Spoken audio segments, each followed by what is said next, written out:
यो WhatsApp आज की इस वीडियो में हम सीखेंगे कैसे आप थगेश जैसा ऐसा थंबनेल बना सकते हैं। चाहे आपके पास मोबाइल फ़ोन है, चाहे आपके पास पीसी है। इस थंबनेल का पैक और पीएचडी लिंक आपको डिस्क्रिप्शन में मिल जाएगा। So let's get started. तो सबसे पहले यहाँ पर हम अपनी बैकग्राउंड को इंपोर्ट कर लेते हैं। इस पीएचडी को आप अपने मोबाइल फ़ोन में एडिट कर सकते हैं फोटो पीएम वेबसाइट को खोल के।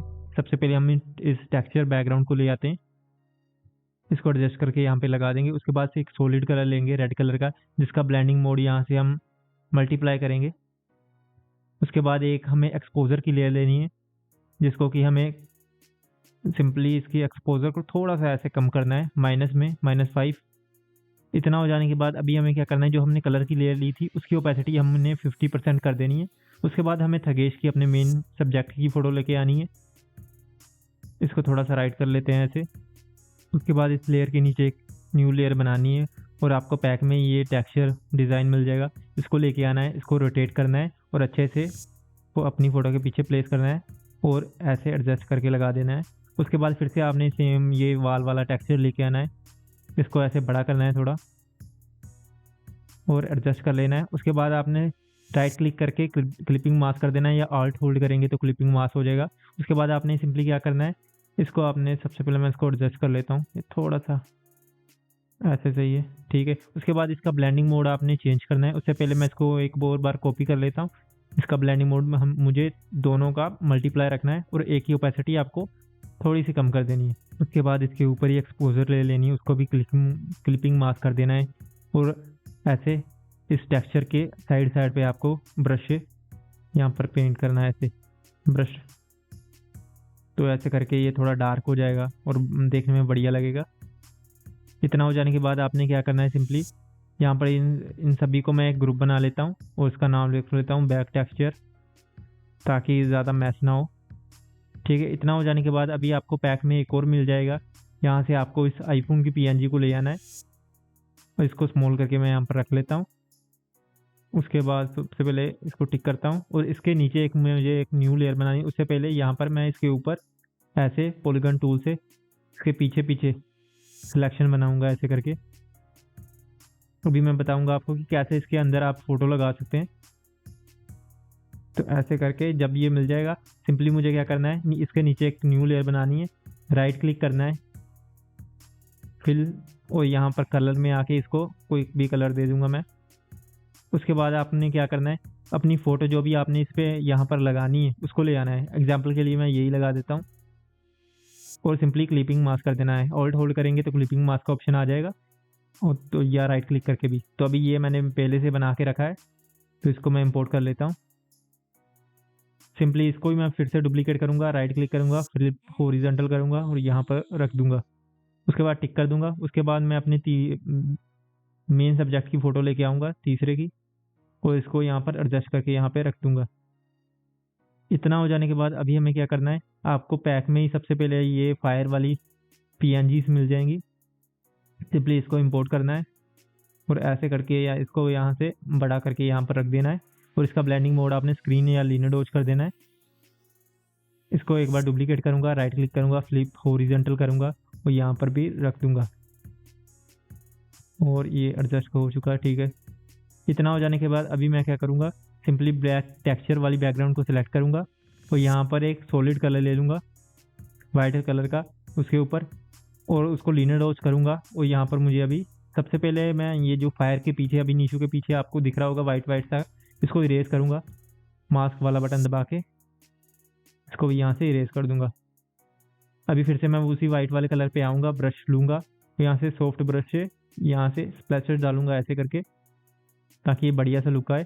उसके बाद मैं क्या करूँगा, जो हमारी मेन बैकग्राउंड के ऊपर हमने रेड वाली सॉलिड लेयर ली थी उसको भी यहाँ से थोड़ा इरेज कर दूँगा ऐसे, ताकि थोड़ा बढ़िया इफेक्ट आए।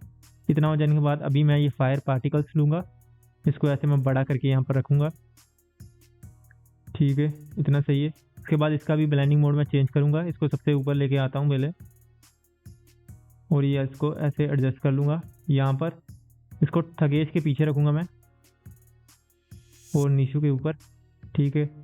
अभी इसको मैं इरेज कर दूँगा फेस और मोबाइल के ऊपर से, ठीक है। इतना सही है, ठीक है। अभी इसको मैं एक और बार डुप्लीकेट करूँगा और पहले वाला मास्क को डिलीट करूँगा यहाँ से इसके ऊपर मैं एक black and white layer pin कर दूंगा, फिर से क्लिपिंग मास्क करके। उसके बाद नीचे वाली पार्टिकल्स वाली लेयर पे आऊँगा, इसको छोटा करूँगा ऐसे होल्ड करके। सबसे पहले मैं इसको छोटा कर लेता हूँ।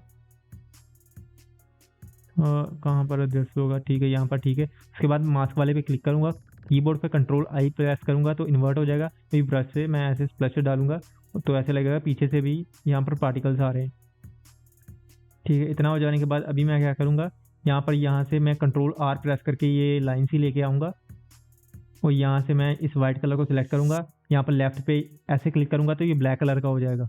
एरो पे क्लिक करूँगा तो यहाँ पर अभी मैं नीचे से ड्रॉप शैडो दे रहा हूँ, ठीक है। इसको एडजस्ट करके यहाँ पर रख दूंगा, ठीक है। इतना हो जाने के बाद सिंपली अभी मैं फिर से जो हमारे आईफोन है उनका भी मैं एक ग्रुप लेयर में बना लूँगा और उनके ऊपर भी मैं एक सॉलिड कलर की ब्लेंडिंग मोड को रख दूंगा सॉफ्ट लाइट करके और ओपेसिटी को थोड़ा सा कम करूँगा। नीचे फ़ोन वाली लेयर पे फिर से मैं आऊँगा और मास्क पे क्लिक करूँगा और नीचे से फ़ोन को ओपेसिटी कम करके थोड़ा थोड़ा इरेज करना है ताकि ऐसे लगे कि ये आग में पूरा ब्लेंड है, ठीक है। अब बढ़िया लगने लग चुका है, ठीक है। इसके बाद अभी मैं क्या करूँगा, सिंपली न्यू लेयर बनाऊँगा एक और यहाँ से इस टेक्स्ट बबल के ले आऊँगा और यहाँ पर दोनों फ़ोन के ऊपर रख दूँगा ऐसे करके एडजस्ट करके।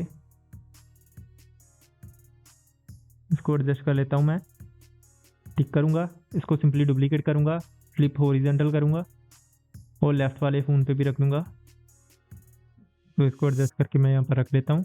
इसके बाद मैं एक न्यू लेयर बनाऊँगा और अभी मैं सबसे पहले टेक्स्ट लिख लेता हूँ, उसके बाद ग्लो डालेंगे इसके ऊपर। तो टेक्स्ट मैं लिखूँगा यहाँ पर, पे लिख लूँगा, पे टिक करूँगा, इसको थोड़ा बड़ा करूँगा और एडजस्ट करके यहाँ पर इसके अंदर रख लूँगा और यहाँ से इसको रोटेट करूँगा ताकि एंगल सेम टू सेम मिल जाए और यहाँ पर एडजस्ट हो चुका। उसके बाद इसको मैं डुप्लीकेट करूँगा राइट क्लिक करके या कंट्रोल जे करके। तो यहाँ पर मैंने इसको डुप्लीकेट कर लिया है। इसको राइट साइड वाले पे के ऊपर भी ले आऊँगा, एडजस्ट करूँगा और ऊपर टिक पे क्लिक करूँगा और इस पर डबल टैप करूँगा और इसका टेक्स्ट चेंज करूँगा। यहाँ पर कॉपी लिख दूँगा, टिक करूँगा और इसको अभी थोड़ा सा स्मॉल कर लेंगे, फिर से रोटेट करके ऐसे सही करके लगा देंगे। उसके बाद मैं क्या करूँगा, यहाँ पर अभी इनके ऊपर मुझे ग्लो भी डालनी है तो लेफ्ट वाले के आइकन के ऊपर सबसे पहले मैं इनको ग्रुप बना लेता हूँ, फिर ग्लो डालता हूँ और यहाँ पर लिख लेता हूँ टेक्स्ट बबल, ठीक है। अभी सबसे पहले इस लाइन को ऊपर ये कर देता हूँ। तो यहाँ पर जो टेक्स्ट बबल है इसको यहाँ से मैं होल्ड करके रखूँगा और एक ऊपर न्यू लेयर बनाऊँगा जिसको कि मैं फिल कर दूँगा थोड़ा डार्क ग्रे कलर से, जिसका ब्लेंडिंग मोड मैं लीनर डॉज कर दूँगा और उसके बाद फिल्टर पे जाऊँगा, ब्लर पे जाऊँगा और इसको गॉसियन ब्लर दे दूँगा। उसके बाद फिर से इसी लेयर को मैं डुप्लीकेट करूँगा और थोड़ी सी इसके बाद इसकी ओपेसिटी को कम कर दूँगा इतना। उसके बाद इन दोनों को मैं स्मार्ट ऑब्जेक्ट बना दूंगा, फिर से लीनर डॉज करूंगा, इसको डुप्लीकेट करूंगा और राइट साइड वाली के ऊपर भी आके रोटेट करके ऐसे रख दूंगा, ठीक है। अभी हमारा थंबनेल मोस्टली बन चुका है, अभी बस टेक्स्ट लगाना रह चुका है। उससे पहले यहाँ पर मैं लाइट फ्लेयर भी डाल सकता हूँ। सबसे पहले ये फायर वाले को भी डाल ही देते हैं, टिक पे क्लिक करूँगा और यहाँ पर इसको थगेश से नीचे लेके आऊँगा और इसको यहाँ पर रख दूँगा स्मॉल करके, टिक पे क्लिक करूँगा। उसके बाद मास्क पे क्लिक करूँगा और यहाँ से फेस से हटा दूँगा इसको, बस आसपास ही सही है। फ्लो को फुल से फिर से 100% कर दूँगा। तो अभी हमें नीशू के ऊपर भी ग्लो डालनी है, तो सबसे पहले मैं नीशू वाली लेयर को सिलेक्ट करूँगा, इसको डुप्लीकेट करूँगा, एफएक्स पे जाऊँगा, इनर शेडो पे जाऊँगा, ब्लेंडिंग मोड को मैं लीनर डॉज करूँगा, ओपेसिटी को फुल कर दूँगा, कलर को मैं रखूँगा वाइट, डिस्टेंस को मैं रखूँगा 1 और साइज़ को मैं थोड़ा सा बढ़ाऊँगा। उसके बाद इस लेयर को मैं स्मार्ट ऑब्जेक्ट बनाऊँगा, नीचे मास्क वाले पे क्लिक करूँगा, इसको क्लिपिंग मास्क कर दूँगा, कंट्रोल आई पे प्रेस करूँगा और यहाँ पे ब्रश को सिलेक्ट करके यहाँ से ऐसे करूँगा ताकि जो पीछे से लाइट आ रही है ऐसा लगना चाहिए कि ये नीशू के कंधों पे पड़ रही है और बालों पे पड़ रही है, ठीक है। ये हो चुका है। अभी हम यहाँ पर अपना टेक्स्ट लिख लेते हैं। सबसे पहले मैं सेकेंडरी टेक्स्ट लिख लेता हूँ, यहाँ पर एक्सपोज उसके बाद इसको सेंटर में कर लेंगे इन दोनों से। उसके बाद इसके नीचे मैं एक न्यू लेयर बनाऊंगा। सबसे पहले यहाँ पर मैं इसको ग्रेडियंट दे देता हूँ। अगर अभी मैं ग्रेडियंट पे क्लिक करूँगा तो यहाँ पर ये वाइट ग्रेडियंट नहीं आएगा, क्योंकि मैंने इसको वाइट कलर पहले नहीं करके रखा है। इस पर डबल टैप करूँगा, ऊपर कलर वाले पे क्लिक करूँगा और इसको वाइट करूँगा, तो अभी ये वाइट ग्रेडियंट आ चुका है। तो यहाँ पर अभी मैं ग्रेडियंट देख लेता हूँ कौन सा लेना है। ये टेक्स्ट इफेक्ट मैंने आपको पहले ही मेरी वीडियो में दिए हुए हैं, तो आप मेरे चैनल पर जाके वो वीडियो देख सकते हैं। उसके बाद इसको एडजस्ट करूँगा ड्रॉप शैडो को। इतना हो जाने के बाद अभी मैं क्या करूँगा, इसको सेंटर में कर लूँगा सबसे पहले। उसके बाद इसके नीचे एक न्यू लेयर बनाऊँगा। सबसे पहले इसका मैं आपको दिखा देता हूँ कि मैंने फ़ॉन्ट कौन सा लिया, मोन्सेरेट और एक्स्ट्रा बोल्ड। इसके नीचे एक न्यू लेयर बनाऊँगा। यहाँ पर रेक्टेंगल टूल से इसके पीछे एक बॉक्स बनाऊँगा और बॉक्स को भी मैं सेंटर में करूँगा। उसके बाद ये बॉक्स के जो 4 कोनों में आपको दिख रहा होगा कि एक डॉट सा है, उसको मैं होल्ड करके स्लाइड करूँगा तो ये बॉक्स राउंड शेप में हो जाएगा। अब इसको थोड़ा सा और सा मैं बड़ा कर लेता हूँ। ठीक है, इतना सही है, ये थोड़ा ज़्यादा हो गया। ठीक है, इसके बाद फिर से इसको मैं सेंटर में करूँगा। उसके बाद फिर से मैं जाऊँगा एफेक्ट्स में, नीचे वाली रेक्टेंगल टूल को सिलेक्ट करके और यहाँ से ये रेड ग्रेडियंट ले लूँगा। ड्रॉप शैडो को ऑफ कर दूँगा, बेवल में जाऊँगा और बेवल की साइज़ को मैं थोड़ा सा बड़ा कर दूँगा और ओपेसिटी को थोड़ा सा कम करूँगा। और ब्लेंडिंग मोड भी मैं थोड़ा छेड़छाड़ करके देख लेता हूँ कौन सा बढ़िया लगेगा। ठीक है, उसके बाद मैं टेक्स्ट पे आऊँगा और यहाँ पर इस पे मैं फिर से एक ड्रॉप शैडो डालूँगा, अभी ब्लैक कलर की। इसका कलर मैं चेंज कर दूँगा ब्लैक और ओपेसिटी करूँगा थोड़ी सी कम। और यहाँ पर हाँ ये सही लग रहा है, इसको ओके करता हूँ और इसकी साइज़ को थोड़ा सा कम, डिस्टेंस को ज़्यादा, ओपेसिटी को कम। और उसके बाद ओके पे, रुको थोड़ा, हाँ इतना सही है, ओके पे क्लिक कर दूंगा। उसके बाद आपको मेरे पैक में ही सेम वही टेक्सचर मिल जाएगा जो हमने पहले यूज़ किया था। नहीं, अभी डुप्लीकेट नहीं करना, पहले वो टेक्सचर डाल लेते हैं, ये वाला टेक्सचर। इसको मैं यहाँ पर लेके आऊँगा, थोड़ा बड़ा करूँगा और यहाँ पर ऐसे रखूँगा। इस मेन टेक्स्ट पे क्लिक करके उसको सिलेक्ट करूँगा और मास्क पे क्लिक करूँगा और उसके बाद इसको क्लिपिंग मास्क करूँगा और इसका ब्लेंडिंग मोड मैं यहाँ पर रख दूँगा हार्ड लाइट और ओपेसिटी को कम कर दूँगा इतना हो जाने के बाद सिंपली क्या करूँगा, टेक्स्ट वाली लेयर को अभी कॉपी करूँगा और यहाँ पर सेकेंडरी टेक्स्ट लिखूँगा मैं अपना, निशु तिवारी, और इसको यहाँ से छोटा करूँगा और ऊपर यहाँ पर रख दूँगा और सेंटर पे कर दूँगा इसको भी। और सेम ग्रंज टेक्सचर को अभी मैं इसके ऊपर भी सेम उसी तरीके से अप्लाई करूँगा। टी वाले पे क्लिक कर होल्ड करूँगा, कंट्रोल होल्ड करके, और मास्क पे क्लिक करूँगा और क्लिपिंग मास्क कर दूंगा। तो इस पर भी वही टेक्सचर आ चुका है। ओपेसिटी को थोड़ा सा 20 रख देते हैं। उसके बाद ब्रश टूल लूँगा और यहाँ से थोड़ा ऊपर से मैं इसको ग्रंज टेक्सचर को हटा दूंगा, नीचे वाले के भी।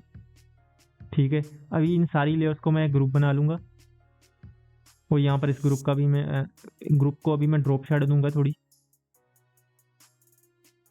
यहाँ से डिस्टेंस को बढ़ाऊंगा और यहाँ से कलर को रखूँगा ब्लैक और टिक पे क्लिक करूँगा और इसको स्मॉल करूँगा। अभी इसको यहाँ पर रख दूँगा ऐसे एडजस्ट करके। उसके बाद ऊपर टिक पे क्लिक करूँगा, यहाँ पर एडजस्ट कर लेता हूँ मैं। उसके बाद इसके ऊपर एक न्यू लेयर बनाऊँगा और यहाँ से आपको मेरे पैक में ये लाइट भी मिल जाएगी। इसको लेके आऊँगा, उसको बड़ा करूँगा और थगेश के सर के ऊपर रखूँगा बिल्कुल, और ब्लेंडिंग मोड इसका कर दूंगा लीना डॉज और इसकी ओपेसिटी को थोड़ा सा कम कर लेंगे। उसके बाद इसके ऊपर न्यू लेयर बनाऊंगा, कंट्रोल ऑल्ट शिफ्ट और ई को एक साथ प्रेस करूंगा तो ऐसे लेयर बन जाएगी। उसको स्मार्ट ऑब्जेक्ट करूंगा, ऊपर फिल्टर पे क्लिक करूंगा, कैमरा रॉ फिल्टर पे जाऊंगा और इसका कैमरा रॉ फिल्टर करेंगे हम। कंट्रास्ट को बढ़ाएंगे, हाईलाइट्स को थोड़ा सा बढ़ाएंगे, शैडोज को कम कर सकते हैं या बढ़ा सकते हैं, इसको भी थोड़ा सा बढ़ाएंगे, ब्लैक्स को भी कम ज़्यादा आपने छेड़छाड़ करके करनी है कि कौन सा बढ़िया लगता है। एक्सपोजर को भी थोड़ा सा बढ़ा देता हूँ। उसके बाद टेम्परेचर को थोड़ा सा बढ़ाएंगे, वाइब्रेंस को थोड़ा बढ़ाएंगे, टेक्सचर को थोड़ा बढ़ाएंगे, क्लैरिटी को थोड़ा बढ़ाएंगे, ग्रेन को थोड़ा 10-15 रखेंगे। उसके बाद कर्व्स में आके ये रेड वाले को सिलेक्ट करके इसको थोड़ा ऊपर से करना है, थोड़ा सा ऊपर करना है, तो ये रेड टोन आने लग जाएगी हमारे थंबनेल में, क्योंकि इसमें हमने फायर डाली है तो इसको रेड टोन देनी है। इसको थोड़ा सा और मैं कर लेता हूँ, सही है। उसके बाद टिक पे क्लिक कर दूंगा। उसके बाद मैं ऊपर सिंपली फाइल पे क्लिक करूंगा, एक्सपोर्ट पे क्लिक करूंगा, एक्सपोर्ट एज में क्लिक करूंगा, यहाँ से थंबनेल फॉर्मेट को मैं जेपीजी सेलेक्ट कर लूँगा, पीएनजी नहीं, क्योंकि 2 MB से फिर ज़्यादा का थंबनेल हो जाता है। और यही थी आज की वीडियो। अगर आपको आज की वीडियो अच्छी लगी तो वीडियो को लाइक कर देना। इस थंबनेल की पीएचडी और पैक, थंबनेल का पैक आपको डिस्क्रिप्शन में मिल जाएगा मेरे टेलीग्राम चैनल पे, तो वहाँ से जाके डाउनलोड कर लेना। तो see you in the next video. Okay, bye bye.